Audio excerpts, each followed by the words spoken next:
Students, we are going to talk about the cost of one unit. Very important for your financial statements, for your final business plan. So let's refresh that concept. So we had the example of that Halwa Omani company, which we discussed in chapter 4. That was about financial statements. Now, what we will do, if you go through those slides, you have to take the expenses which are used for the production. Okay, so that Halwa company, they bought some furniture, air conditioner, vessels, oven, and some pickup van. So these were the assets, if you remember. Then they started their production. In at production start means that now they are ready to produce halwa. For that, they bought a raw material which is for 1000 real, two staff, two workers who would be paid 200 real as a wage. So 400 is the total salary to them or the wage to them. Then there is a gas expenses which are, let me actually go to it, which are 100 real, then water expenses which are for 50 real, and then they have the packing charges of 100 real. Remember, all of these expenses are the direct expenses or variable expenses. What does it mean? It means these are directly related to your product, the product or a service which you are providing. So these are directly related to it. So in this case, these are the expenses which are directly used for manufacturing or producing halwa.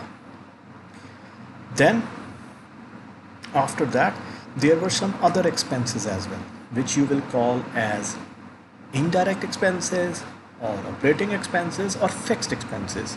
That means even if this company is not producing halwa, they will incur these expenses.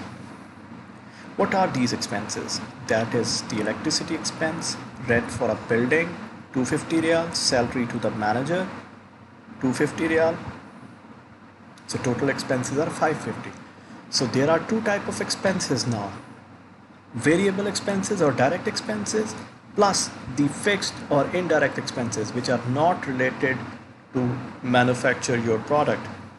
Now what you need to do, or what is the way of calculating the cost of one unit? Remember, this company, this halwa company, used these expenses, they incurred these expenses to produce 1000 kg halwa. So that means if they incur this much expenses in a month to produce 1000 kg halwa. So this is for 1000 kg halwa. The variable expenses which are here, it will increase if they want to make more halwa. That means if they want to make 1500 kg halwa per month or 2000 kg halwa per month, these expenses will increase. Whereas these fixed expenses will not change because they are not directly related to the production. So what we need to do, it's very simple. You need to add your variable expenses and fixed expenses. So that becomes 1650 plus 550, 2200 real, and divided by the total quantity which you make or which you out to make. For example, for your business plan, you can assume that you will make, let's say, 10,000 products in a month or 5,000 products in a month. So you will just divide it by that number. You will get the cost of one unit. So this cost of one unit, you have to produce it in your business plan. So in your business plan, you have a balance sheet, you have income statement, you have cash flow statement. Other than that, you have to tell what is the cost of one unit.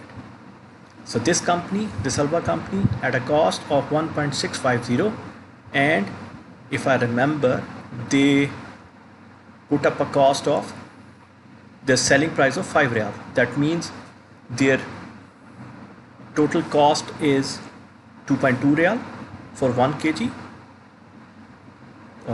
what you need to do, variable expenses plus the operating or fixed expenses. So you will get 2.2 real. So 2200, 1650 plus 550 divided by the total number of units which you have produced. So it will become 2200 divided by the number of units you produce. So in this case it is 1000, so divided by 1000 you will get 2.2 real. And they have set a market price of 5 real, which is good. Why? Because it is more than the cost of one unit, 2.2. So every unit they are getting a profit of 2.8.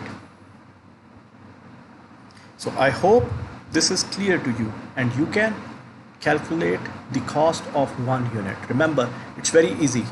That is variable cost, total variable cost plus the fixed cost divided by the number of units which you assume, because at this point of time you are not making anything.